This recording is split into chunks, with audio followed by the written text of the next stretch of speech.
드리니 나의 생명 드리니 주여 받아주셔서 세상 살아갈 동안 찬송하게 하소서. 손과 발을 들이니 주여 받아주셔서 주의 이름을 위하여 민첩하게 하소서. 나의 음성 들으니 주여 받아주셔서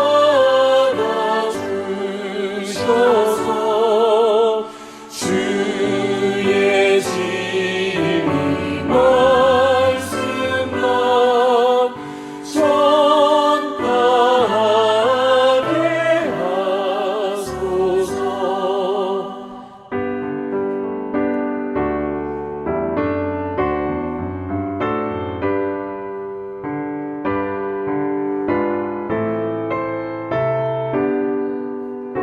사절입니다.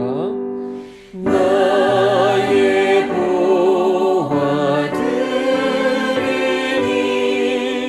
주여 받아주셔서 하늘나라 위하여 주 뜻대로 쓰소서. 나의 시간 드리니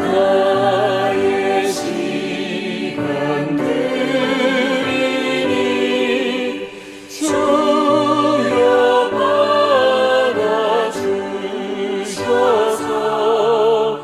평생 토록 주 위에 봉사하게 하소서.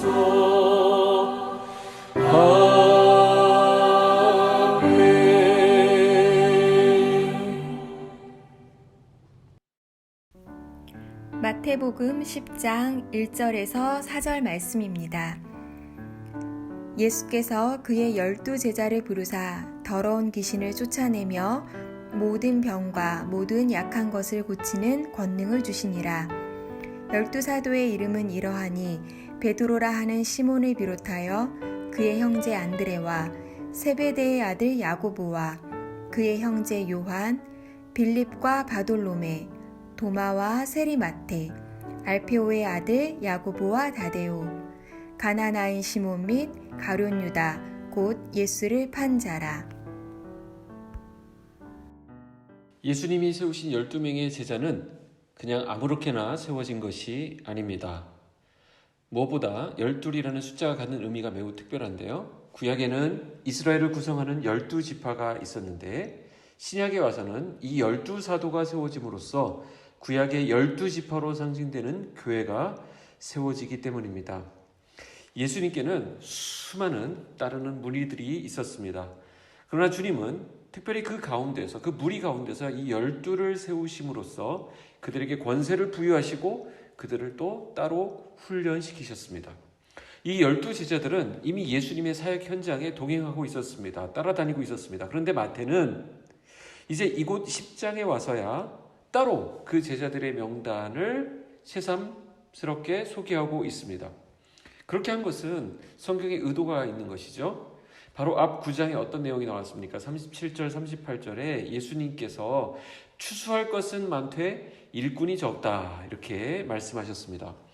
바로 그 필요가, 예수님의 필요가 나온 후에 이 제자들의 명단이 나왔다는 것은 그 추수를 위한, 예수님 말씀하신 그 영적 추수를 위한 일꾼으로 이 제자들을 부르셨다는 것을 알 수 있습니다.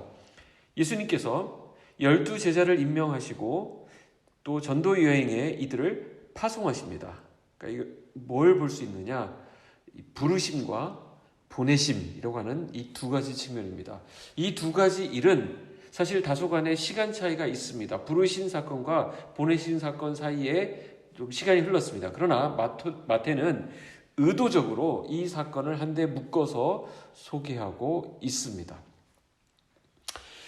자, 예수님은 12제자를 부르셨습니다. 그분은 그들이 따르도록 강요하거나 자원하라고 막 이렇게 하면서 공개 모집을 하지도 않으셨습니다. 예수님께서는 그들이 예수님을 따르도록 또한 주님을 섬기도록 아주 특별한 방법으로 그들을 선택하셨습니다. 예수님께서는 제자들을 부르실 때 그들의 조건을 보고 선택하신 것이 아닙니다. 그들의 재능, 능력 또는 어떤 배경을 보고 선택하지 않으셨다라는 것입니다. 여기 나오는 제자들은 출신 성분이나 삶의 경험들이 아주 다양했습니다. 그렇다고 해서 각 분야에 각각의 영역에서 최고의 인재들이 뽑혀온 것도 아닙니다. 어쩌면 제자로 선택되지 못한 다른 사람들보다 이들이 훨씬 더 뛰어나다? 이렇게 할 수 있는 부분이 하나도 없습니다. 오히려 가만히 뜯어보면 또 나중에 이제 캐릭터들이 등장을 하는데 문제가 많아 보이는 명단입니다. 자, 그럼에도 그들 모두가 공통적으로 지녔던 한 가지 특징이 있습니다. 그것은 예수님께서 부르실 때 순종하고 따라왔다라는 것입니다. 주님은 오늘도 우리를 부르십니다. 그분은 우리를 사용하실 때, 우리를 부르실 때 우리의 팔을 비틀어서 이렇게 하지 않으시고 우리가 억지로 하도록 이렇게 하지도 않으십니다. 물론 사도 바울과 같은 특수한 상황이 있긴 하지만 주님은 우리의 마음을 감동하시고 또 말씀을 통해서 인격적으로 우리를 부르십니다. 그래서 우리는 주님이 따르라 이렇게 말씀하실 때 어떻게 반응해야 되겠습니까? 온전한 순종, 온전한 헌신으로 나아가야 하는 것입니다. 제자들을 부르셨던 주님은 이제 제자들을 보내시면서 그들에게 권능을 주십니다. 이것은 예수님이 하나님이심을 잘 증거해 주는 대목인데요. 자신의 권능을 타인에게 주는 것, 이것은 인간으로서는 불가능한 일입니다. 예수님의 12제자는 2절에서 갑자기 뭐라고 소개되고 있냐면 이 12제자가 12사도로 소개됩니다. 사도는 보냄을 받은 자라는 의미인데요. 예수님에게는 많은 제자들이 있었지만 그 중에 12를 예수님의 대표자로 위임하셨습니다. 따르는 많은 사람들 가운데 이 12명을 사도로 세우셨다는 것입니다. 12사도가 세워졌다고 하는 것은 이제 하나님의 백성이 예수님으로 말미암아서 재편된다는 것을 말해줍니다. 구약에는 12지파가 있어서 그것을 기초로 이스라엘 백성, 하나님 나라가 형성되었지만 신약의 12사도는 영적 이스라엘을 형성하는 아주 중요한 기초가 되면서 교회의 터전이 됩니다. 12사도의 이름은 공간복음서에 다 나오는 것을 볼 수 있는데 이름 순서에 약간의 차이가 있긴 하지만 변하지 않는 그 순서가 있습니다. 항상 첫 번째에는 누가 등장하느냐? 베드로가 나옵니다. 또 맨 끝에는 누가 나오느냐? 유다가 소개되고 있습니다. 그런데 가룟 유다를 소개하면서 꼭 따라붙는 설명이 있죠. 곧 예수를 판 자라. 이 말이 따라붙습니다.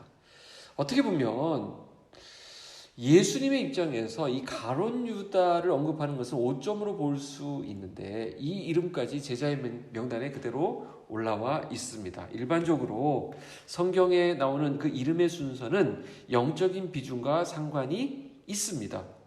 이렇게 볼 때 이 순서는 베드로가 예수님의 수제자라는 것을 보여주고 있고요. 또 유다는 문제가 많은, 그러니까 나중에 떨어져 나간 자라는 것을 암시합니다. 이것은 무엇을 의미합니까? 우리가 영적 세계에서 끝자리에 있는 것은 위험하다는 것이죠. 우리 공동체 안에서도 어떤 사역을 진행하는 데 있어서도 늘 변두리에 있게 되면 거기에 머물러 있게 되면 위험합니다.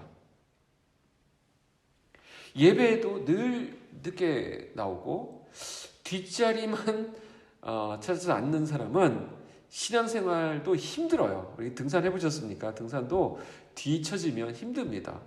그러다가 결국 떨어져 나갈 수 있다는 것입니다. 우리가 다른 건 몰라도 이 영적 세계에서만큼은 항상 앞장서서 항상 선두에, 항상 그 진취적인 영역의 자원에서 헌신하는 우리 모두가 되었으면 좋겠습니다. 마지막으로 살펴보게 되는 것은 이 12사람은 악의 세력을 다스리는 예수님의 권능을 부여받았다라는 것입니다. 예수님께서는 더러운 귀신을 쫓아내는 권능도 주셨고 또한 모든 병과 모든 약한 것을 고치는 권능도 주셨습니다. 그런데 이 능력은 원래 예수님께서 가지고 계시는 능력이죠. 또 예수님께서 사용하시던 능력입니다. 그런데 그 똑같은 능력을 그 예수님께서 모든 병과 모든 약한 것을 고치시는 것, 또 앞에서 귀신 쫓아내는 부분들을 우리가 살펴보았었죠. 근데 그것을 이 보냄을 받는 자에게도 동일하게 부여하고 계심을 볼 수 있습니다.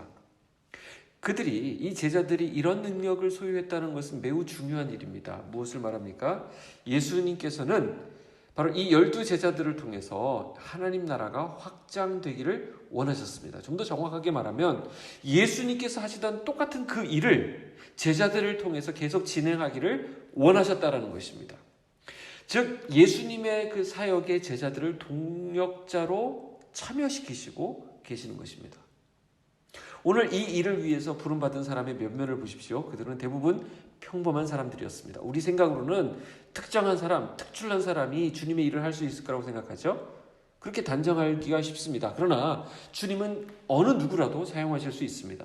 아무리 평범한 사람이라 하더라도, 아무리 특별한 게 없다 하더라도 그를 부르신 주님에게 모든 것이 달려 있습니다. 주님께서 그 주님의 권능을 부여하시면 그는 비범한 일을 감당하게 되는 것입니다. 우리를 부르시고 또한 우리를 보내시는, 우리에게 맡기시는 주님을 신뢰하는 은혜가 있기를 축복합니다. 우리에게 허락하시는 주님의 권능을 우리가 의지해야 되겠습니다. 우리는 그거 가지고 싸워야 됩니다. 우리를 통해서 그때 하나님의 놀라운 일들이 오늘 우리의 삶 가운데 우리의 일생을 통해서 이루어질 것을 믿습니다. 기도하겠습니다. 하나님 감사합니다. 우리를 부르실 뿐만 아니라 우리에게 권능을 주셔서 또한 주님이 맡기신 그 일을 감당하도록 보내시는 주님의 음성을 듣게 하시니 감사를 드립니다. 하나님, 오늘 우리의 삶 가운데 하나님의 부르심 앞에 민감하게 반응하고 네 하고 순종하는 우리들 되게 하여 주시고, 또 주님이 보내시는 그 현장에서 내 힘으로 내 능력으로 하는 것이 아니라 주님 주신 권능으로 감당할 수 있는 믿음 또한 허락하여 주시옵소서. 예수님의 이름으로 기도하옵나이다. 아멘.